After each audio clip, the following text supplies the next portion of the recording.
PSC tips and ട്രിക്സിലേക്ക് ഏവർക്കും സ്വാഗതം.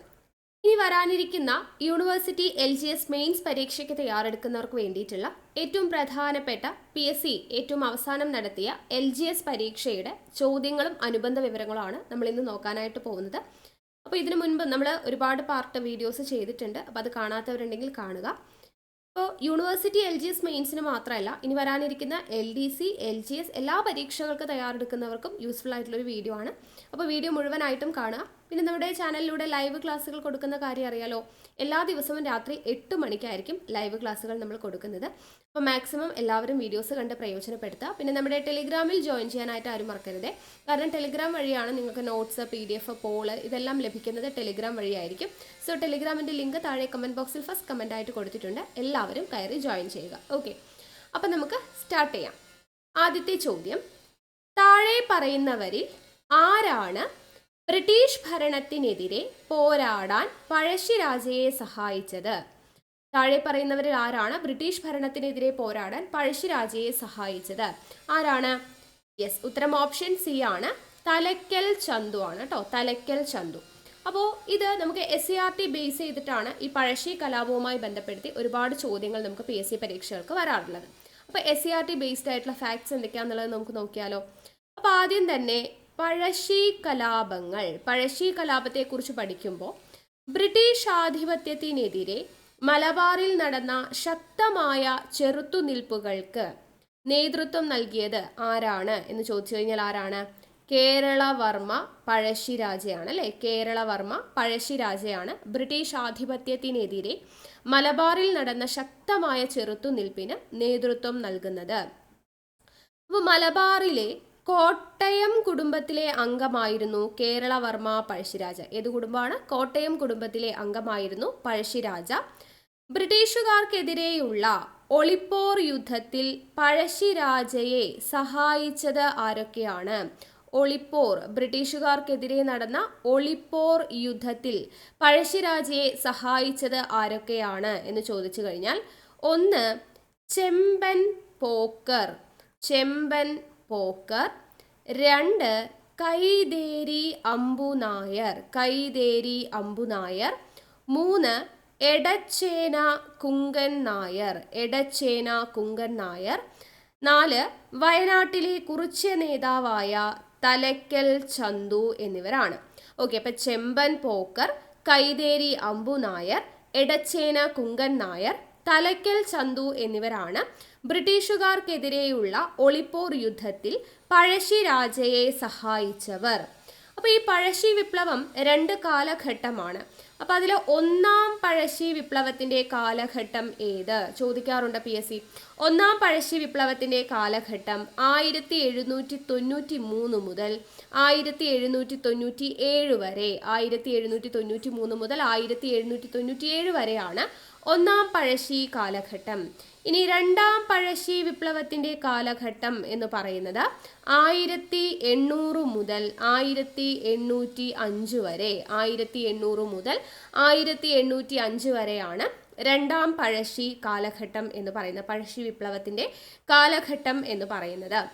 ഇനി പഴശ്ശിരാജ അറിയപ്പെടുന്ന പേരാണ് കേരള സിംഹം. കേരള സിംഹം എന്ന് പറയുന്ന വിശേഷണം ആരുടേതാണ്? പഴശ്ശിരാജയുടേതാണ്. അതുപോലെ ബ്രിട്ടീഷ് രേഖകളിൽ പൈച്ചി രാജ എന്ന പേരിൽ അറിയപ്പെടുന്നത് ആരാണ്? പഴശ്ശിരാജയാണ്. കേരള സിംഹം എന്നറിയപ്പെടുന്നത് ബ്രിട്ടീഷ് രേഖകളിൽ പൈച്ചി രാജ എന്ന പേരിൽ അറിയപ്പെടുന്നത്. അതുപോലെ തന്നെ കൊട്ട്യോട്ട് രാജ, കൊട്ട്യോട്ട് രാജ എന്ന പേരിൽ അറിയപ്പെടുന്നതും പഴശ്ശിരാജയാണ്. ഇനി ഈ കേരള സിംഹം എന്ന് പറഞ്ഞില്ലേ, ഇപ്പൊ പഴശ്ശി രാജാവിൻ്റെ ജീവിതം ഇതിവൃത്തമാക്കി സർദാർ KM പണിക്കർ രചിച്ച ചരിത്ര നോവൽ ഏത് എന്ന് ചോദിച്ചാൽ ഏതാണ്? കേരള സിംഹമാണ്. അപ്പോൾ കേരള സിംഹം എന്നറിയപ്പെടുന്നത് പഴശ്ശിരാജയാണ്. പഴശ്ശിരാജാവിൻ്റെ ജീവിതം ഇതിവൃത്തമാക്കിക്കൊണ്ട് കേരള സിംഹം എന്ന് പറയുന്ന നോവൽ രചിച്ചത് ആരാണ് എന്ന് ചോദിച്ചു കഴിഞ്ഞാൽ ആരാണ്? സർദാർ KM പണിക്കർ ആണ്. സർദാർ KM പണിക്കർ ആണ് കേരള സിംഹം രചിച്ചത് എന്നുള്ളത് അറിഞ്ഞിരിക്കുക. ഇനി ബ്രിട്ടീഷുകാർക്ക് പിടികൊടുക്കാതെ തന്റെ വജ്രമോതിരം വിഴുങ്ങി പഴശ്ശിരാജാവ് ആത്മഹത്യ ചെയ്തതായിട്ട് പരാമർശിക്കുന്നതും ഏത് നോവലിലാണ്? കേരള സിംഹത്തിലാണ്. കേരള സിംഹം എന്ന് പറയുന്ന നോവലില് ബ്രിട്ടീഷുകാർക്ക് പിടികൊടുക്കാതെ തന്റെ വജ്രമോതിരം വിഴുങ്ങി ആത്മഹത്യ ചെയ്തതായിട്ടാണ് പഴശ്ശിരാജാവിനെ ചിത്രീകരിച്ചിരിക്കുന്നത്, കേരള സിംഹം എന്ന് പറയുന്ന നോവലിൽ. ഇനി പഴശ്ശിരാജ വധിക്കപ്പെട്ടത് എപ്പോഴാണ്? PSC ചോദിക്കാറുണ്ട്. 1805 നവംബർ 30-നാണ്. 1805 നവംബർ 30-നാണ് പഴശ്ശിരാജ വധിക്കപ്പെടുന്നത്. ഇനി പഴശ്ശി സ്മാരകം സ്ഥിതി ചെയ്യുന്നത് എവിടെയാണ്? പഴശ്ശി സ്മാരകം സ്ഥിതി ചെയ്യുന്നത് മാനന്തവാടി. അതുപോലെ പഴശ്ശി മ്യൂസിയം സ്ഥിതി ചെയ്യുന്നത് എവിടെയാണ്? അത് കോഴിക്കോടാണ്. കോഴിക്കോട് ഈസ്റ്റ് ഹില്ലാണ് എന്ത് സ്ഥിതി ചെയ്യുന്നത്? മ്യൂസിയം സ്ഥിതി ചെയ്യുന്നത്. ഇനി പഴശ്ശി ഡാം സ്ഥിതി ചെയ്തത് എവിടെയാണെന്ന് ചോദിച്ചാൽ കണ്ണൂരാണ്. കണ്ണൂരിലെ വളപട്ടണം പുഴയിലാണ്. നെക്സ്റ്റ് പഴശ്ശി ഗുഹ സ്ഥിതി ചെയ്യുന്നത് എവിടെയാണ്? അത് മലപ്പുറം ജില്ലയിലാണ്. Next Pazhassi college 2 സ്ഥലങ്ങളിലുണ്ട്. ഒന്ന് വയനാട്ടിലെ പുൽപ്പള്ളി വയനാട്, പിന്നെ അതുപോലെ കണ്ണൂരിലെ മട്ടന്നൂരിലും സ്ഥിതി ചെയ്യുന്നുണ്ട്. ഓക്കെ, വയനാട്ടിലെ പുൽപ്പള്ളി, കണ്ണൂരിലെ മട്ടന്നൂർ എന്നിവിടങ്ങളിലാണ് പഴശ്ശി കോളേജ് സ്ഥിതി ചെയ്യുന്നത്. പഴശ്ശി സ്മാരകം മാനന്തവാടി, പഴശ്ശി മ്യൂസിയം കോഴിക്കോട്, പഴശ്ശി ഡാം സ്ഥിതി ചെയ്യുന്നത് കണ്ണൂര്, പഴശ്ശി ഗുഹ മലപ്പുറം, പഴശ്ശി കോളേജ് പുൽപ്പള്ളി, മട്ടന്നൂർ എന്നിവിടങ്ങളിലാണ് സ്ഥിതി ചെയ്യുന്നത്. ഓക്കെ, അപ്പോൾ ഇത്രയും കാര്യങ്ങളാണ് കേട്ടോ SCERT ബേസ്ഡ് ആയിട്ട് നമുക്ക് പഠിക്കാനായിട്ടുള്ളത്. ഇനി അടുത്ത ചോദ്യം, വിവരാവകാശ നിയമപ്രകാരം പൊതുജനങ്ങൾക്ക് വിവരങ്ങൾ നൽകുന്നതിൽ കാലതാമസമുണ്ടായാൽ ചുമതലപ്പെട്ട ഉദ്യോഗസ്ഥൻ ഓരോ ദിവസത്തിനും ഒടുക്കേണ്ട പിഴ എത്രയാണ്? വിവരാവകാശ നിയമപ്രകാരം പൊതുജനങ്ങൾക്ക് വിവരങ്ങൾ നൽകുന്നതിൽ കാലതാമസമുണ്ടായാൽ ചുമതലപ്പെട്ട ഉദ്യോഗസ്ഥൻ ഓരോ ദിവസത്തിനും ഒടുക്കേണ്ട പിഴ എന്ന് പറയുന്നത് ഓപ്ഷൻ എ ആണ്, 250 രൂപയാണ്. 250 രൂപ. അപ്പോൾ വിവരാവകാശ നിയമത്തെക്കുറിച്ച് നമുക്ക് എന്തൊക്കെ കാര്യങ്ങളാണ് പഠിച്ചിരിക്കേണ്ടത്? വിവരാവകാശ നിയമം നമുക്കറിയാം, ജനാധിപത്യത്തിന്റെ സൂര്യ തേജസ് എന്ന പേരിൽ അറിയപ്പെടുന്നത് വിവരാവകാശ നിയമമാണ്. ജനാധിപത്യത്തിന്റെ സൂര്യ തേജസ് എന്ന പേരിൽ അറിയപ്പെടുന്നത് വിവരാവകാശ നിയമമാണ്. ഈ വിവരാവകാശ നിയമത്തിന് വേണ്ടിയിട്ട് ജനകീയ പ്രചാരണം ആരംഭിച്ച ആദ്യത്തെ സംഘടനയാണ് ഏത്? മസ്ദൂർ കിസാൻ ശക്തി സംഘടൻ, MKSS. മസ്ദൂർ കിസാൻ ശക്തി സംഘടൻ എവിടെയാണ്? രാജസ്ഥാനിലെ സംഘടനയാണ് മസ്ദൂർ കിസാൻ ശക്തി സംഘടൻ എന്ന് പറയുന്നത്. ഈ മസ്ദൂർ കിസാൻ ശക്തി സംഘടന്റെ സ്ഥാപക എന്ന് പറയുന്നത് ആരാണ്? അരുണ റോയ് ആണ് മസ്ദൂർ കിസാൻ ശക്തി സംഘടന്റെ സ്ഥാപക എന്ന് പറയുന്നത്. ഇനി വിവരാവകാശ നിയമത്തിന്റെ പിൻഗാമി എന്നറിയപ്പെടുന്നത് ആരാണ്? Freedom of information act 2002. Okay, freedom of information act 2002, 2002. Freedom of information act 2002 ആണ് വിവരാവകാശ നിയമത്തിന്റെ പിൻഗാമി എന്ന് അറിയപ്പെടുന്നത്. ലോകത്തിൽ ആദ്യമായി വിവരാവകാശ നിയമം പാസാക്കിയ രാജ്യം ഏതാണ്? സ്വീഡൻ ആണ് കേട്ടോ. സ്വീഡൻ ലോകത്തിൽ ആദ്യമായിട്ട് വിവരാവകാശ നിയമം പാസാക്കിയ രാജ്യമാണ് സ്വീഡൻ. ഏതു വർഷം? 1766. 1766 ലോകത്തിൽ ആദ്യമായി വിവരാവകാശ നിയമം പാസാക്കിയ രാജ്യമാണ് സ്വീഡൻ.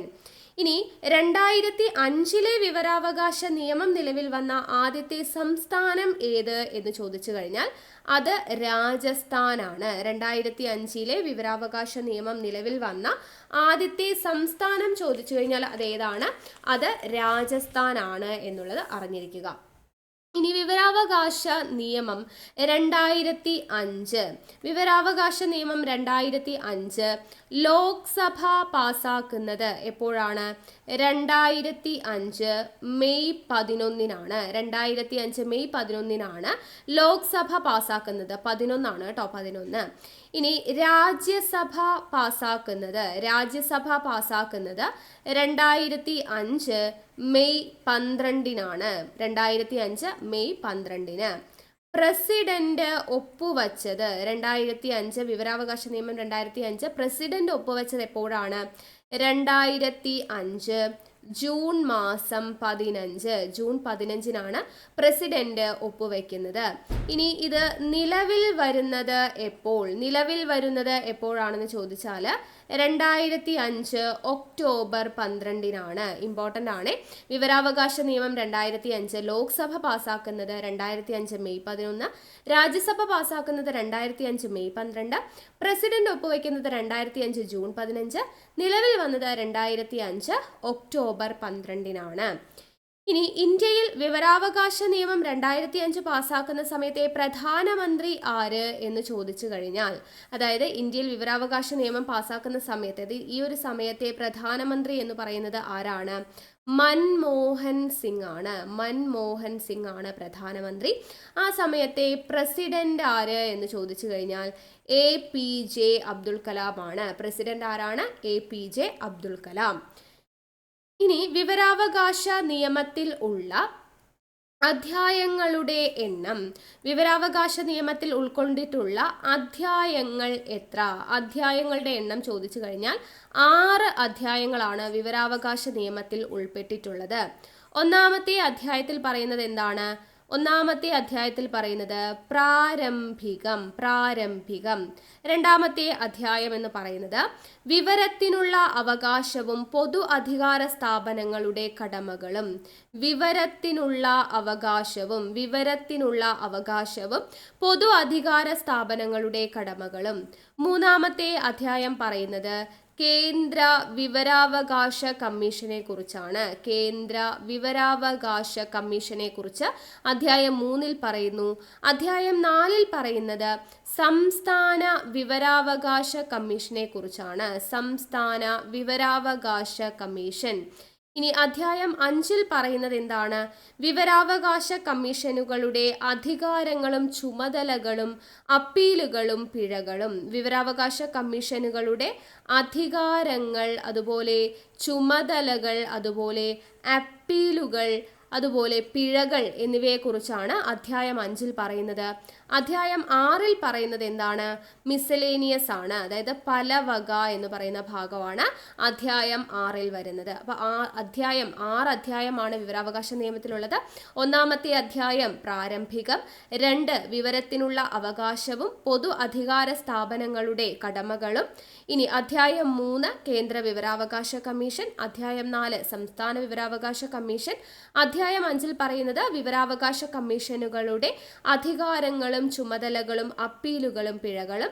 അധ്യായം 6 പറയുന്നത് പലവക.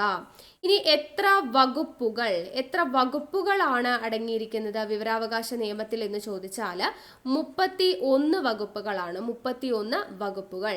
ഇനി എത്ര പട്ടിക അഥവാ സ്കെഡ്യൂളുകൾ എത്രയാണെന്ന് ചോദിച്ചാൽ 2 സ്കെഡ്യൂളാണ് അടങ്ങിയിട്ടുള്ളത്. അപ്പൊ ഈ 2 സ്കെഡ്യൂളിൽ ഒന്നാമത്തെ പട്ടികയിൽ പറയുന്നത് കേന്ദ്ര സംസ്ഥാന മുഖ്യ വിവരാവകാശ കമ്മീഷണറുടെയും കമ്മീഷണർമാരുടെയും സത്യപ്രതിജ്ഞയെക്കുറിച്ചാണ്. കേന്ദ്ര വിവരാവകാശ കമ്മീഷണറുടെയും സംസ്ഥാന വിവരാവകാശ കമ്മീഷണറുടെയും കമ്മീഷണർമാരുടെയും സത്യപ്രതിജ്ഞയെക്കുറിച്ച് പറയുന്നതാണ് ഒന്നാമത്തെ സ്കെഡ്യൂൾ, ഒന്നാമത്തെ പട്ടിക. രണ്ടാമത്തെ പട്ടിക പറയുന്നത് ഏതൊക്കെ സ്ഥാപനങ്ങൾ വിവരങ്ങൾ നിഷേധിക്കുന്ന സ്ഥാപനങ്ങളെ കുറിച്ച് പറയുന്നതാണ് സ്കെഡ്യൂൾ 2 എന്ന് പറയുന്നത്. അപ്പൊ ഒന്നാം പട്ടികയിൽ പറയുന്നത് കേന്ദ്ര സംസ്ഥാന മുഖ്യ വിവരാവകാശ കമ്മീഷണറുടെയും കമ്മീഷണർമാരുടെയും സത്യപ്രതിജ്ഞയെക്കുറിച്ചും, രണ്ടാമത്തെ പട്ടികയിൽ പറയുന്നത് ഏതൊക്കെ സ്ഥാപനങ്ങൾ വിവരങ്ങൾ നിഷേധിക്കുന്നു എന്നതിനെക്കുറിച്ചുമാണ്. ഇനി നമുക്ക് ചോദ്യം വന്നിട്ടുണ്ടായിരുന്നത് പിഴകളുമായി ബന്ധപ്പെട്ടതായിരുന്നു അല്ലേ. അപ്പോൾ ഈ പിഴകളെ കുറിച്ച് പ്രതിപാദിക്കുന്ന വകുപ്പ് അല്ലെങ്കിൽ സെക്ഷൻ എന്ന് പറയുന്നത് സെക്ഷൻ 20-ലാണ്. സെക്ഷൻ 20-ലാണ് പിഴകളെ കുറിച്ച് പ്രതിപാദിക്കുന്നത് കേട്ടോ. അപ്പോൾ അവിടെ നമ്മൾ പറഞ്ഞത് എന്താണ്? അതായത് കേന്ദ്ര പബ്ലിക് ഇൻഫർമേഷൻ ഓഫീസറോ സംസ്ഥാന പബ്ലിക് ഇൻഫർമേഷൻ ഓഫീസറോ മതിയായ കാരണമൊന്നുമില്ലാതെ അപേക്ഷ സ്വീകരിക്കാതിരിക്കുക, അല്ലെങ്കിൽ നിശ്ചിത സമയപരിധിക്കുള്ളിൽ വിവരം നിരസിക്കുകയോ അറിഞ്ഞുകൊണ്ട് തെറ്റായതും അപൂർണമായതും തെറ്റിദ്ധരിപ്പിക്കുന്നതുമായിട്ടുള്ള വിവരം നൽകുകയോ വിവരം നൽകുന്നതിനെ തടസ്സപ്പെടുത്തുകയോ ചെയ്യുകയാണെങ്കിൽ വിവരം നൽകുന്നത് വരെയുള്ള ഓരോ ദിവസത്തിനും എത്ര രൂപ വീതം? 250 രൂപ വീതം പിഴ ചുമത്താവുന്നതാണ് എന്ന് പറയുന്നുണ്ട്. സെക്ഷൻ 20 പറയുന്നുണ്ട്. എന്നാൽ പിഴ സംഖ്യ എത്രയിൽ കവിയാൻ പാടില്ല? 25,000 രൂപയിൽ കവിയാൻ പാടില്ല എന്നാണ് പറയുന്നത്. 25,000 രൂപയിൽ കവിയാൻ പാടില്ല. ഇനി ഈ പിഴ ചുമത്തുന്നതിന് മുൻപ് ബന്ധപ്പെട്ട പബ്ലിക് ഇൻഫർമേഷൻ ഓഫീസർക്ക് തന്റെ ഭാഗം വ്യക്തമാക്കാനുള്ള ന്യായമായ അവസരം നൽകേണ്ടതാണ് എന്ന് പറയുന്നത് സെക്ഷൻ 21 അതും കൂടെ ഓർത്ത് വെച്ചേക്കൂ. പിഴ ചുമത്തുന്നതിന് മുൻപ് ബന്ധപ്പെട്ട പബ്ലിക് ഇൻഫർമേഷൻ ഓഫീസർക്ക് എന്ത് ചെയ്യാം? അവരുടെ ഭാഗം വ്യക്തമാക്കാനുള്ള അവസരം നൽകണം. അതിനായി ബന്ധപ്പെട്ട ആർട്ടിക്കിളാണ്, സെക്ഷനാണ് സെക്ഷൻ 21 എന്ന് പറയുന്നത്. ഇനി വിവരാവകാശ ഭേദഗതി വന്നിട്ടുണ്ടായിരുന്നു അല്ലെ, ഭേദഗതി നിയമം 2019. അപ്പൊ അത് വിവരാവകാശ ഭേദഗതി ബില്ല് 2019 ലോക്സഭയിൽ അവതരിപ്പിക്കുന്നത്. 2019 ജൂലൈ 19 അവതരിപ്പിക്കുന്നത്. ആരാണ് അവതരിപ്പിച്ചത്? ജിതേന്ദ്ര സിംഗ് ആണ് കേട്ടോ. ജിതേന്ദ്ര സിംഗ് ആണ് 2019 ജൂലൈ 19 വിവരാവകാശ ഭേദഗതി ബില്ല് അവതരിപ്പിക്കുന്നത്. എവിടെയാണ് അവതരിപ്പിക്കുന്നത്? ലോക്സഭയിലാണ് അവതരിപ്പിക്കുന്നത്. ഈ വിവരാവകാശ ഭേദഗതി നിയമം 2019 ലോക്സഭയിൽ പാസ്സായത് എപ്പോൾ? ലോക്സഭയിൽ പാസ്സാകുന്നത് 2019 ജൂലൈ 22. 2019 ജൂലൈ 22 ലോക്സഭയിൽ പാസ്സായി. രാജ്യസഭയിൽ പാസ്സാകുന്നത് എപ്പോഴാണ്?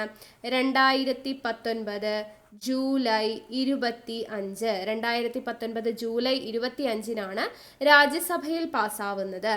ഇനി രാഷ്ട്രപതി ഒപ്പുവയ്ക്കുന്നത്, പ്രസിഡന്റ് ഒപ്പുവയ്ക്കുന്നത് എപ്പോഴാണ് എന്ന് ചോദിച്ചാൽ 2019 ഓഗസ്റ്റ് 1. 2019 August 1 president ഒപ്പുവയ്ക്കുന്നത്. അപ്പോൾ ലോക്സഭയിൽ അവതരിപ്പിക്കുന്നത് 2019 ജൂലൈ 22, രാജ്യസഭയിൽ അവതരിപ്പിക്കുന്നത് 2019 ജൂലൈ 25, പ്രസിഡന്റ് ഒപ്പുവയ്ക്കുന്നത് 2019 ഓഗസ്റ്റ് 1. ഈ വിവരാവകാശ നിയമപ്രകാരം വിവരം ലഭിക്കുന്നതിന് വേണ്ടിയിട്ടുള്ള അപേക്ഷാ ഫീസ് എത്രയാണ്? 10 രൂപയാണ് കേട്ടോ. 10 രൂപയാണ് അപേക്ഷാ ഫീസ്. വിവരാവകാശ നിയമപ്രകാരം വിവരം ലഭിക്കുന്നതിനുള്ള അപേക്ഷാ ഫീസ് എന്ന് പറയുന്നത് 10 രൂപയാണ്. ഇനി ഇതിന്റെ ഫീസ് നിരക്കുകൾ. ഇപ്പോൾ നമുക്ക് വിവരം ലഭിക്കേണ്ടത് ഒരു A4 സൈസ് പേപ്പറിലാണെന്ന് വിചാരിക്കാം. അങ്ങനെയാണെങ്കിൽ പേജ് 1 3 രൂപ നൽകിയെങ്കിലാണ് നമുക്ക് വിവരങ്ങൾ നൽകത്തുള്ളൂ. ഓക്കെ, അപ്പോൾ A4 സൈസിലാണ് നമുക്ക് വിവരങ്ങൾ ആവശ്യമെങ്കിൽ പേജ് 1 3 രൂപ നമ്മൾ കൊടുക്കണം. ഇനി അഥവാ ഒരു CD അല്ലെങ്കിൽ ഫ്ലോപ്പിയിലൊക്കെയാണ് നമുക്ക് വിവരങ്ങൾ ആവശ്യമെങ്കിൽ അതിന് 1 75 രൂപ വെച്ചിട്ട് നമ്മൾ കൊടുക്കേണ്ടതായിട്ടുണ്ട്. ഇനി നമ്മൾ നേരിട്ടാണ് വിവരങ്ങൾ അന്വേഷിക്കുന്നത് എന്നുണ്ടെങ്കിൽ ആദ്യത്തെ 1 മണിക്കൂർ കേട്ടോ, ആദ്യത്തെ 1 മണിക്കൂർ എന്ന് പറയുന്നത് സൗജന്യമായിട്ടാണ്. ആദ്യത്തെ 1 മണിക്കൂർ സൗജന്യമാണ്. പിന്നീട് ഓരോ 30 മിനിറ്റിനും, പിന്നീടുള്ള ഓരോ 30 മിനിറ്റിനും 10 രൂപ വീതം ഫീസ് നമ്മൾ നൽകേണ്ടതാണ്.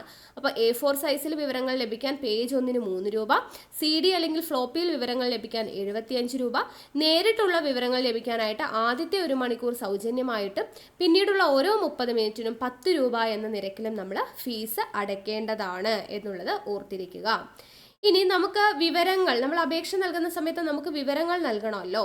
അപ്പോൾ നമ്മൾ അപേക്ഷ നൽകുന്നത് പബ്ലിക് ഇൻഫർമേഷൻ ഓഫീസർക്കാണെങ്കിൽ പബ്ലിക് ഇൻഫർമേഷൻ ഓഫീസർ നമുക്ക് എത്ര ദിവസത്തിനുള്ളിൽ മറുപടി നൽകണം? 30 ദിവസത്തിനുള്ളിൽ. 30 ദിവസത്തിനുള്ളിലാണ് പബ്ലിക് ഇൻഫർമേഷൻ ഓഫീസർ നമുക്ക് മറുപടി നൽകേണ്ടത്. ഇനി നമ്മൾ അപേക്ഷ സമർപ്പിക്കുന്നത് അസിസ്റ്റന്റ് പബ്ലിക് ഇൻഫർമേഷൻ ഓഫീസറുടെ കയ്യിലാണെങ്കിലോ അസിസ്റ്റന്റ് പബ്ലിക് ഇൻഫർമേഷൻ ഓഫീസർ 35 ദിവസത്തിനകമാണ് നമുക്ക് മറുപടി നൽകേണ്ടത്. പബ്ലിക് ഇൻഫർമേഷൻ ഓഫീസർ ആണെങ്കിൽ 30 ദിവസത്തിനുള്ളിൽ, അസിസ്റ്റന്റ് പബ്ലിക് ഇൻഫർമേഷൻ ഓഫീസർ ആണെങ്കിൽ 35 ദിവസത്തിനുള്ളിലാണ് മറുപടി നൽകേണ്ടത്. ഇനി നമ്മൾ ആവശ്യപ്പെടുന്ന വിവരം എന്ന് പറയുന്നത് ഒരു വ്യക്തിയുടെ ജീവനെയോ സ്വത്തിനെയോ സ്വാതന്ത്ര്യത്തെയോ ഒക്കെ ബാധിക്കുന്ന വിവരങ്ങളുടെ മറുപടി ആണെന്നുണ്ടെങ്കിൽ അത് 48 മണിക്കൂറിനുള്ളിൽ എന്ത് ചെയ്യണം, നൽകേണ്ടതാണ്. 48 മണിക്കൂറിനുള്ളിൽ നൽകേണ്ടതാണ്. ഇതെല്ലാം PYQ ആണ്, ചോദിച്ചിട്ടുണ്ട് കേട്ടോ. അപ്പോൾ ഇത്രയും കാര്യങ്ങൾ ഈ ഒരു ചോദ്യവുമായിട്ട് റിലേറ്റ് ചെയ്തിട്ട് അറിഞ്ഞിരിക്കുക. അടുത്ത ചോദ്യം, രാജ്യസഭയിലെ അംഗങ്ങളെ തിരഞ്ഞെടുക്കുന്നത് ആരാണ്? രാജ്യസഭയിലെ അംഗങ്ങളെ തിരഞ്ഞെടുക്കുന്നത് യെസ്, ഉത്തരം ഓപ്ഷൻ സി ആണ്. സംസ്ഥാന നിയമസഭകളിലെ തിരഞ്ഞെടുക്കപ്പെട്ട അംഗങ്ങളാണ്. സംസ്ഥാന നിയമസഭകളിലെ തിരഞ്ഞെടുക്കപ്പെട്ട അംഗങ്ങൾ. അപ്പം നമ്മൾ രാജ്യസഭയെ കുറിച്ച് നമുക്ക് എന്തൊക്കെ കാര്യങ്ങൾ പഠിക്കണം എന്നുള്ളത് നോക്കാം. രാജ്യസഭയുടെ ഘടനയുമായി ബന്ധപ്പെട്ട ആർട്ടിക്കിൾ ഏത് എന്ന് ചോദിച്ചു കഴിഞ്ഞാൽ ഏതാണ് ആർട്ടിക്കിൾ? ആർട്ടിക്കിൾ 80. ആർട്ടിക്കിൾ 80ലാണ് രാജ്യസഭയുടെ ഘടനയെക്കുറിച്ച് പറയുന്നത്. ഇനി രാജ്യസഭ അറിയപ്പെടുന്ന പേരുകൾ എന്തൊക്കെയാണ്? ഉപരിസഭ. ഉപരിസഭ എന്ന പേരിൽ അറിയപ്പെടുന്നത് രാജ്യസഭയാണ്. അതുപോലെ മുതിർന്നവരുടെ സഭ എന്ന പേരിൽ അറിയപ്പെടുന്നതും രാജ്യസഭയാണ്. സംസ്ഥാനങ്ങളുടെ സഭ എന്ന പേരിൽ അറിയപ്പെടുന്നതും രാജ്യസഭയാണ്. സെക്കൻഡ് ചേംബർ എന്ന പേരിൽ അറിയപ്പെടുന്നതും രാജ്യസഭയാണ്. രാജ്യസഭ അറിയപ്പെടുന്ന പേരുകൾ എന്തൊക്കെയാണ്? ഉപരിസഭ, അതുപോലെ മുതിർന്നവരുടെ സഭ, സംസ്ഥാനങ്ങളുടെ സഭ, സെക്കൻഡ് ചേംബർ എന്ന പേരിലൊക്കെ അറിയപ്പെടുന്നത് രാജ്യസഭയാണ്. ഇനി രാജ്യസഭയിലെ പരമാവധി അംഗസംഖ്യ എത്രയാണ്? പരമാവധി അംഗസംഖ്യ എന്ന് പറയുന്നത് 250 ആണ്. രാജ്യസഭയിലെ പരമാവധി അംഗസംഖ്യ എന്ന് പറയുന്നത് 250 ആണ്. എന്നാൽ നിലവിൽ എത്ര അംഗസംഖ്യയാണുള്ളത് രാജ്യസഭയിൽ? 245. പരമാവധി അംഗസംഖ്യ 250 ആണ്. എന്നാൽ നിലവിൽ രാജ്യസഭയിലുള്ള അംഗങ്ങളുടെ എണ്ണം എന്ന് പറയുന്നത് 245 അംഗങ്ങളാണ് ഉള്ളത്. രാജ്യസഭ നിലവിൽ വന്ന വർഷം ഏതാണ്? രാജ്യസഭ നിലവിൽ വന്ന വർഷം 1952 ഏപ്രിൽ 3. 1952 ഏപ്രിൽ 3-നാണ് രാജ്യസഭ നിലവിൽ വരുന്നത്. ഇതിൻ്റെ ആദ്യത്തെ സമ്മേളനം, രാജ്യസഭയുടെ ആദ്യത്തെ സമ്മേളനം നടക്കുന്നത് 1952 മെയ് 13-നാണ്. 1952 ഏപ്രിൽ 3-ന് രാജ്യസഭ ഫോം ചെയ്തു. ആദ്യ സമ്മേളനം നടക്കുന്നത് 1952 മെയ് 13-നാണ് എന്നുള്ളത് ഓർത്തിരിക്കുക. ഇനി ഒരു രാജ്യസഭ അംഗമാവുന്നതിനുള്ള യോഗ്യതകൾ എന്തൊക്കെ? ഒരു രാജ്യസഭ അംഗമാവുന്നതിനുള്ള യോഗ്യതകൾ എന്തൊക്കെയാണ്? ഒന്നാമത്തെ യോഗ്യത, ഒരു ഇന്ത്യൻ പൗരൻ ആയിരിക്കണം. രണ്ടാമത്തെ യോഗ്യത, 30 വയസ്സ് പൂർത്തിയായിരിക്കണം. രാജ്യസഭ അംഗമാവാൻ വേണ്ട പ്രായം എത്രയാണ്? 30 വയസ്സ് പൂർത്തിയായിരിക്കണം. ഇത് രണ്ടുമാണ് ഒരു രാജ്യസഭ അംഗമാവുന്നതിനുള്ള യോഗ്യത. ഇന്ത്യൻ പൗരനായിരിക്കണം, 30 വയസ്സ് പൂർത്തീകരിച്ചിരിക്കണം. ഇനി അംഗങ്ങളെ തിരഞ്ഞെടുക്കുന്നതിനുള്ള രീതി എന്താണ്? അംഗങ്ങളെ എങ്ങനെയാണ് തിരഞ്ഞെടുക്കുന്നത്? പരോക്ഷമായിട്ടുള്ള തെരഞ്ഞെടുപ്പ് രീതിയാണ്. രാജ്യസഭയിലേക്കുള്ള അംഗങ്ങളെ തിരഞ്ഞെടുക്കുന്നത് പരോക്ഷമായ രീതിയാണ്. ആ രീതിയെ പറയുന്ന പേരാണെന്ത്? ആനുപാതിക പ്രാതിനിധ്യ വ്യവസ്ഥ അനുസരിച്ചിട്ടാണ് രാജ്യസഭയിലേക്കുള്ള അംഗങ്ങളെ തിരഞ്ഞെടുക്കുന്നത്. ലോക്സഭയിലേക്കും സംസ്ഥാന നിയമസഭകളിലേക്കും തിരഞ്ഞെടുക്കുന്ന സമ്പ്രദായം ഏതാണ്? FPTP സമ്പ്രദായമാണ് അല്ലെ. കേവല ഭൂരിപക്ഷ വ്യവസ്ഥ എന്ന് പറയുന്ന സംവിധാനം ഉപയോഗിച്ചാണ് ലോക്സഭയിലേക്കും നിയമസഭയിലേക്കും തിരഞ്ഞെടുപ്പ് നടക്കുന്നത്. എന്നാൽ രാജ്യസഭയിലേക്കുള്ള തിരഞ്ഞെടുപ്പ് നടക്കുന്നത് ഏത് രീതിയിലാണ്? ആനുപാതിക പ്രാതിനിധ്യം അനുസരിച്ചിട്ടാണ്. ഈ രാജ്യസഭയുടെ തിരഞ്ഞെടുപ്പ് രീതി എന്ന് പറയുന്നത് നമ്മൾ ഇന്ത്യ കടമെടുത്തിരിക്കുന്നത് എവിടെ നിന്നുമാണ്? ദക്ഷിണാഫ്രിക്കയിൽ നിന്നുമാണ്. ദക്ഷിണാഫ്രിക്കയുടെ കയ്യിൽ നിന്നുമാണ് ഈ തിരഞ്ഞെടുപ്പ് രീതി നമ്മൾ കടം കൊണ്ടിരിക്കുന്നത് എന്നുള്ളത് ഓർത്തിരിക്കുക. ഓക്കെ, ഇനി രാജ്യസഭയുടെ കാലാവധി എന്ന് പറയുന്നത് എത്രയാ? രാജ്യസഭയ്ക്ക് കാലാവധി ഇല്ല.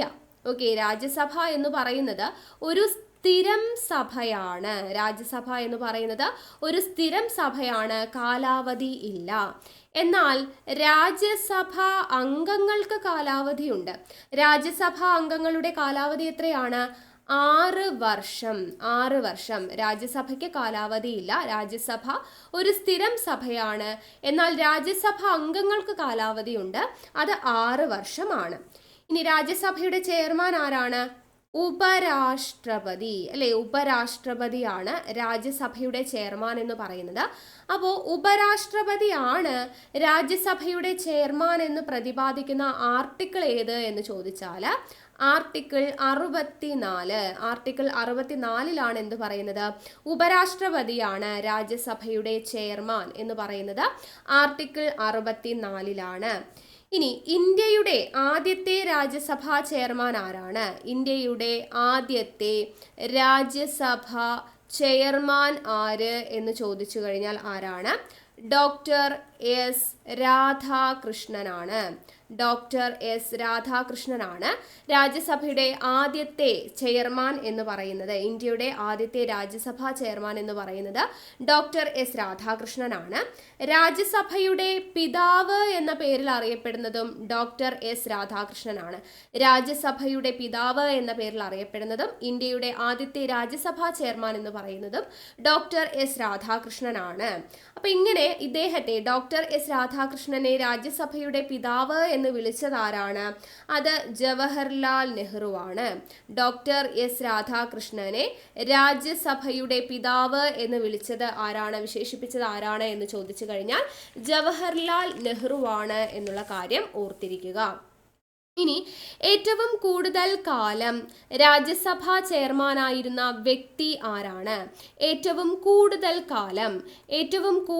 കാലം രാജ്യസഭാ ചെയർമാനായിട്ടുണ്ടായിരുന്ന വ്യക്തിയായിരുന്നു ഹമീദ് അൻസാരി. ആരാണ്? ഹമീദ് അൻസാരി ആയിരുന്നു ഏറ്റവും കൂടുതൽ കാലം രാജ്യസഭാ ചെയർമാനായിരുന്ന വ്യക്തി. ഇനി ഏറ്റവും കുറവ് കാലം രാജ്യസഭ ചെയർമാനായിരുന്ന വ്യക്തി ആര് എന്ന് ചോദിച്ചാൽ വി വി ഗിരിയാണ് ഏറ്റവും കുറവ് കാലം രാജ്യസഭാ ചെയർമാനായിരുന്ന വ്യക്തി. ഇനി രാജ്യസഭാ ചെയർമാനായ മലയാളി ആര്? രാജ്യസഭാ ചെയർമാനായിട്ടുള്ള മലയാളി KR നാരായണൻ ആണ് രാജ്യസഭാ ചെയർമാനായിട്ടുള്ള മലയാളി എന്ന് പറയുന്നത്. നിലവിലെ രാജ്യസഭാ അധ്യക്ഷൻ ആരാ? നിലവിൽ രാജ്യസഭാ അധ്യക്ഷൻ എന്ന് പറയുന്നത് ആരാണ്? ജഗദീപ് ധൻകർ ആണ് നിലവിൽ രാജ്യസഭാ ചെയർമാൻ എന്ന് പറയുന്നത്. എത്രാമത് രാജ്യസഭാ ചെയർമാൻ ആണ്?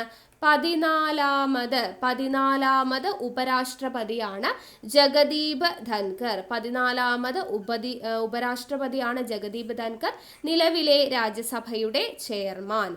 രാജ്യസഭയുടെ സെക്രട്ടറി ജനറൽ, ആദ്യത്തെ സെക്രട്ടറി ജനറൽ ആര്? രാജ്യസഭയുടെ ആദ്യത്തെ സെക്രട്ടറി ജനറൽ എന്ന് പറയുന്നത് ആരാണ്? എസ്.എൻ. മുഖർജിയാണ് രാജ്യസഭയുടെ ആദ്യത്തെ സെക്രട്ടറി ജനറൽ. രാജ്യസഭയുടെ സെക്രട്ടറി ജനറൽ ആയിട്ടുള്ള ആദ്യത്തെ വനിത ആര്? ആദ്യത്തെ വനിതാ സെക്രട്ടറി ജനറൽ എന്ന് പറയുന്നത് ആരാണെന്ന് ചോദിച്ചാൽ VS രമാദേവിയാണ് ആദ്യത്തെ സെക്രട്ടറി ജനറൽ ആയിട്ടുള്ള വനിത. ഇനി ഏറ്റവും കൂടുതൽ കാലം സെക്രട്ടറി ജനറൽ ആയിരുന്ന വ്യക്തി എന്ന് പറയുന്നത് BN ബാനർജിയാണ് ഏറ്റവും കൂടുതൽ കാലം രാജ്യസഭാ സെക്രട്ടറി ജനറൽ ആയിരുന്ന വ്യക്തി. ഇനി ഏറ്റവും കുറച്ചു കാലം രാജ്യസഭാ സെക്രട്ടറി ജനറൽ ആയിരുന്നത് ആരാണ്? SS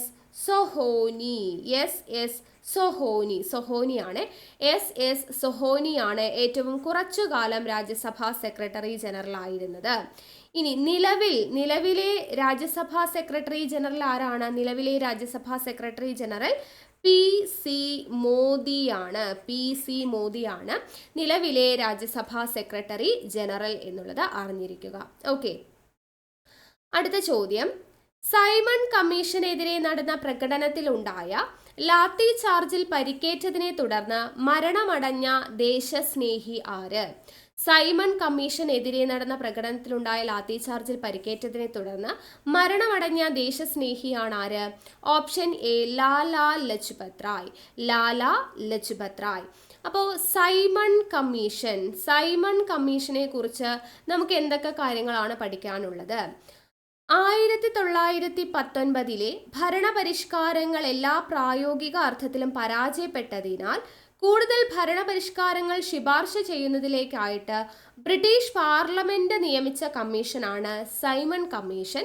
ഏത് വർഷമാണ് നിയമിക്കുന്നത്? 1927ലാണ് സൈമൺ കമ്മീഷൻ ബ്രിട്ടീഷ് പാർലമെന്റ് നിയമിക്കുന്നത്. സൈമൺ കമ്മീഷന്റെ പൂർണ്ണമായിട്ടുള്ള പേരെന്താണ്? സർ ജോൺ സൈമൺ കമ്മീഷൻ എന്നുള്ളതാണ് കേട്ടോ. അപ്പൊ ഇതിന്റെ ഔദ്യോഗിക നാമം എന്ത് എന്നുള്ളത് പഠിച്ചു വെച്ചേക്കാം. സൈമൺ കമ്മീഷന്റെ ഔദ്യോഗിക നാമമാണ് Indian statutory commission. Indian statutory commission എന്നറിയപ്പെടുന്നത് സൈമൺ കമ്മീഷൻ ആണ്. ഇതിന്റെ അധ്യക്ഷൻ ആരാണ്? സർ ജോൺ സൈമൺ അദ്ദേഹത്തിന്റെ പേരിലാണ് ഈ ഒരു കമ്മീഷൻ അറിയപ്പെടുന്നത്. അപ്പൊ സൈമൺ കമ്മീഷനിലെ അംഗങ്ങളുടെ എണ്ണം എത്രയാണ്? സൈമൺ കമ്മീഷനിലെ അംഗങ്ങൾ എന്ന് പറയുന്നത് 7 പേരാണ്. ആരൊക്കെയാണ് ആ അംഗങ്ങൾ? ഒന്ന്, സർ ജോൺ സൈമൺ. ആദ്യത്തെ ആൾ ആരാണ്? സർ ജോൺ സൈമൺ ആണ് ആദ്യത്തെ അംഗം. ഇനി രണ്ടാമത്തെ അംഗം എന്ന് പറയുന്നത് ക്ലെമന്റ് ആറ്റ്ലി ആണ് രണ്ടാമത്തെ അംഗം. മൂന്നാമത്തേത് ഹാരി ലെവി ലോസൺ. ആരാണ്? Harry levy Lawson. നാലാമത്തെ അംഗം എഡ്വേർഡ് കാഡ്ഗൻ എന്നുള്ളതാണ് നാലാമത്തെ വ്യക്തി. ദെൻ അഞ്ചാമത്തെ അംഗമാണ് ജോർജ് ലെയിൻ ഹോക്സ്. ആരാണ്? ജോർജ് ലെയിൻ ഹോക്സ് എന്ന് പറയുന്ന വ്യക്തി. ദെൻ അടുത്തത് ആറാമത് ആരാണ്? ആറാമത് ഡൊണാൾഡ് ഹോവാർഡ് ആണ് കേട്ടോ. Donald Howard. ഓക്കെ, അപ്പോൾ സർ ജോൺ സൈമൺ, അതുപോലെ Clement Attlee, Harry levy Lawson, Edward Cadogan, പിന്നെ George Lane Fox, Donald Howard. ഒരാളും കൂടി ഉണ്ടല്ലോ. ആരാണ് ഏഴാമത്തെ ആള്? Vernon Hartshorn. പേരെന്താണ്? വെർണോൺ ഹാർസ്റ്റ് ഷോൺ എന്ന വ്യക്തിയാണ് ഏഴാമതായിട്ട്. അപ്പൊ അംഗസംഖ്യ സൈമൺ കമ്മീഷന്റെ അംഗങ്ങൾ എന്ന് പറയുന്നത് 7 പേരാണ്. ഈ സൈമൺ കമ്മീഷൻ ഇന്ത്യ സന്ദർശിക്കുമ്പോൾ ഇന്ത്യയിലെ വൈസ്രോയി ആരായിരുന്നു എന്ന് ചോദിച്ചാൽ അത് ഇർവിൻ പ്രഭു ആണ് സൈമൺ കമ്മീഷൻ ഇന്ത്യ സന്ദർശിച്ചപ്പോൾ ഇന്ത്യയിലെ വൈസ്രോയി എന്ന് പറയുന്നത് കേട്ടോ. ഈ സൈമൺ കമ്മീഷൻ അറിയപ്പെടുന്ന മറ്റൊരു പേരാണ്, ഔദ്യോഗിക നാമം ഇന്ത്യൻ സ്റ്റാറ്റ്യൂട്ടറി എന്ന് പറഞ്ഞു, മറ്റൊരു പേരാണ് വൈറ്റ്മെൻ കമ്മീഷൻ. എന്ത് പേരിലാണ് അറിയപ്പെടുന്നത്? വൈറ്റ്മെൻ കമ്മീഷൻ എന്ന പേരിൽ അറിയപ്പെടുന്നത് സൈമൺ കമ്മീഷൻ ആണ് എന്നുള്ളത് ഓർത്തിരിക്കുക. ഈ സൈമൺ കമ്മീഷനെ ഇന്ത്യക്കാർ ബഹിഷ്കരിക്കാൻ കാരണം എന്ത് എന്ന് ചോദിച്ചു കഴിഞ്ഞാൽ എന്താണ്? ഇന്ത്യക്കാരായിട്ടുള്ള ഒരാൾ പോലും അതിലുണ്ടായിരുന്നില്ല. അതുകൊണ്ടാണ് സൈമൺ കമ്മീഷനെ ഇന്ത്യക്കാര് ബഹിഷ്കരിക്കാനായിട്ട് കാരണമായത്. ഒരു ഇന്ത്യക്കാരൻ പോലും സൈമൺ കമ്മീഷനിൽ ഉണ്ടായിരുന്നില്ല എന്നതുകൊണ്ട്. ഇനി സൈമൺ കമ്മീഷനെതിരെ പ്രമേയം പാസാക്കിയ കോൺഗ്രസ് സമ്മേളനം ഏത് എന്ന് ചോദിച്ചാൽ 1927 മദ്രാസ് സമ്മേളനമാണ്. 1927 മദ്രാസ് സമ്മേളനമാണ് സൈമൺ കമ്മീഷനെതിരെ പ്രമേയം പാസാക്കിയിട്ടുള്ള കോൺഗ്രസ് സമ്മേളനം. ഓക്കെ, അപ്പൊ ഈ മദ്രാസ് സമ്മേളനത്തിന്റെ അധ്യക്ഷൻ ആരായിരുന്നു? M.A. അൻസാരി ആയിരുന്നു ഇതിന്റെ അധ്യക്ഷൻ. ഈ മദ്രാസിൽ സൈമൺ കമ്മീഷനെതിരായുള്ള പ്രക്ഷോഭം നയിച്ചത് ആരാന്ന് ചോദിച്ചാൽ ടി പ്രകാശമാണ് മദ്രാസിൽ സൈമൺ കമ്മീഷനെതിരെയുള്ള പ്രക്ഷോഭം നയിക്കുന്നത്. നമ്മൾ പറഞ്ഞു ലാലാ ലജ്പത് റായിയുടെ കാര്യം പറഞ്ഞു അല്ലേ? ആരാണ് ലാലാ ലജ്പത് റായ് എന്ന് പറഞ്ഞിട്ടുണ്ടായിരുന്നു?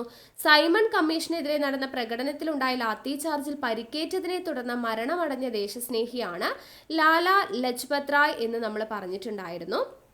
അപ്പോൾ ലാലാ ലജ്പത് റായിയുടെ മരണത്തിന് കാരണമായ ലാത്തി ചാർജിന് നേതൃത്വം നൽകിയിട്ടുള്ള ബ്രിട്ടീഷ് ഓഫീസർ ആര് എന്ന് ചോദിച്ചാൽ സാൻഡേഴ്സൺ ആണ്. സാൻഡേഴ്സൺ എന്ന് പറയുന്ന ബ്രിട്ടീഷ് ഓഫീസറാണ് ലാലാ ലജ്പത് റായിയുടെ മരണത്തിന് കാരണമായ ലാത്തി ചാർജിന് നേതൃത്വം നൽകിയത്. ഈ സാൻഡേഴ്സനെ വധിച്ചത് നമ്മുടെ ഇന്ത്യൻ സ്വാതന്ത്ര്യ സമര സേനാനികളായിട്ടുള്ള 3 പേർ ചേർന്നാണ്. ഭഗത് സിംഗ്, അതുപോലെ രാജ്ഗുരു, സുഖ്ദേവ് എന്ന് തുടങ്ങുന്ന 3 ഇന്ത്യൻ സ്വാതന്ത്ര്യ സമര സേനാനികൾ ചേർന്നാണ് ലാലാ ലജ്പത് റായിയുടെ മരണത്തിന് കാരണമായ സാൻഡേഴ്സണെ വധിച്ചത്. ആരാണ്? ഭഗത് സിംഗ്, രാജ്ഗുരു, സുഖ്ദേവ് എന്ന് പറയുന്ന 3 ഇന്ത്യൻ സ്വാതന്ത്ര്യ സമര സേനാനികൾ. ഇനി ഈ പറയുന്ന സൈമൺ കമ്മീഷനെ അസംബന്ധങ്ങളുടെ കൂമ്പാരത്തിലേക്ക് എന്നറിയപ്പെട്ട റിപ്പോർട്ട്, ഓക്കെ, എന്താണ്? അസംബന്ധങ്ങളുടെ കൂമ്പാരത്തിലേക്ക് എറിയപ്പെട്ട റിപ്പോർട്ട് എന്ന് സൈമൺ കമ്മീഷനെ വിശേഷിപ്പിച്ചത് ആര് എന്ന് ചോദിച്ചു കഴിഞ്ഞാൽ ശിവസ്വാമി അയ്യറാണ്. അപ്പൊ ശിവസ്വാമി അയ്യർ എങ്ങനെയാണ് വിശേഷിപ്പിച്ചത് സൈമൺ കമ്മീഷനെ? അസംബന്ധങ്ങളുടെ കൂമ്പാരത്തിലേക്ക് എറിയപ്പെട്ട റിപ്പോർട്ട് എന്നാണ് വിശേഷിപ്പിച്ചത്. ഇനി സൈമൺ കമ്മീഷൻ റിപ്പോർട്ട് പ്രസിദ്ധപ്പെടുത്തിയ വർഷം ചോദിക്കാം. 1930 സൈമൺ കമ്മീഷൻ റിപ്പോർട്ട് പ്രസിദ്ധപ്പെടുത്തുന്നത് 1930 സൈമൺ കമ്മീഷനെ ഇന്ത്യയിലേക്ക് അയച്ച ബ്രിട്ടീഷ് പ്രധാനമന്ത്രി ആരാണ്? സ്റ്റാൻലി ബാൽഡ്വിൻ ആണ് കേട്ടോ. സ്റ്റാൻലി ബാൽഡ്വിൻ ആണ് സൈമൺ കമ്മീഷനെ ഇന്ത്യയിലേക്ക് അയച്ച ബ്രിട്ടീഷ് പ്രധാനമന്ത്രി. സൈമൺ കമ്മീഷനെ നിയമിച്ച ഇന്ത്യയുടെ സെക്രട്ടറി ആര് എന്ന് ചോദിച്ചാൽ ലോർഡ് ബിർക്കൻവുഡ് ആണ് കേട്ടോ. ബിർക്കൻ ഹെഡ്, ഓക്കെ, ലോർഡ് ബിർക്കൻ ഹെഡ് എന്ന് പറയുന്ന വ്യക്തിയാണ് സൈമൺ കമ്മീഷനെ ഇന്ത്യയിലേക്ക്, അല്ലെങ്കിൽ സൈമൺ കമ്മീഷനെ നിയമിച്ച ഇന്ത്യയുടെ സെക്രട്ടറി ആരാണ്? ലോർഡ് ബിർക്കൻ ഹെഡ് ആണ് എന്നുള്ള കാര്യം കൂടെ ഓർത്തിരിക്കുക. അപ്പോൾ ഇത്രയുമാണ് നമ്മുടെ ഇന്നത്തെ ക്ലാസ് എന്ന് പറയുന്നത്. ഏറ്റവും പ്രധാനപ്പെട്ട ചോദ്യങ്ങളും അതിൻ്റെ അനുബന്ധ വിവരങ്ങളുമാണ് നമ്മൾ ഡിസ്കസ് ചെയ്തത്. അപ്പോൾ ഇതിന് മുന്നത്തെ വീഡിയോസ് കാണാത്തവരുണ്ടെങ്കിൽ കാണുക. പിന്നെ വീഡിയോ ഇഷ്ടമായിട്ടുണ്ടെങ്കിൽ ലൈക്ക് ചെയ്യാനും ഷെയർ ചെയ്യാനും കമൻറ്റ് ചെയ്യാനൊന്നും ആരും മറക്കരുത്. ഓക്കെ, പിന്നെ ടെലിഗ്രാമിൽ ജോയിൻ ചെയ്യാത്തവരുണ്ടെങ്കിൽ ജോയിൻ ചെയ്യുക. താഴെ കമൻറ്റ് ബോക്സിൽ ഫസ്റ്റ് കമൻ്റ് ആയിട്ട് ടെലിഗ്രാമിൻ്റെ ലിങ്ക് കൊടുത്തിട്ടുണ്ട്. അപ്പോൾ അടുത്ത ക്ലാസ്സിൽ നമുക്ക് വീണ്ടും കാണാം. താങ്ക്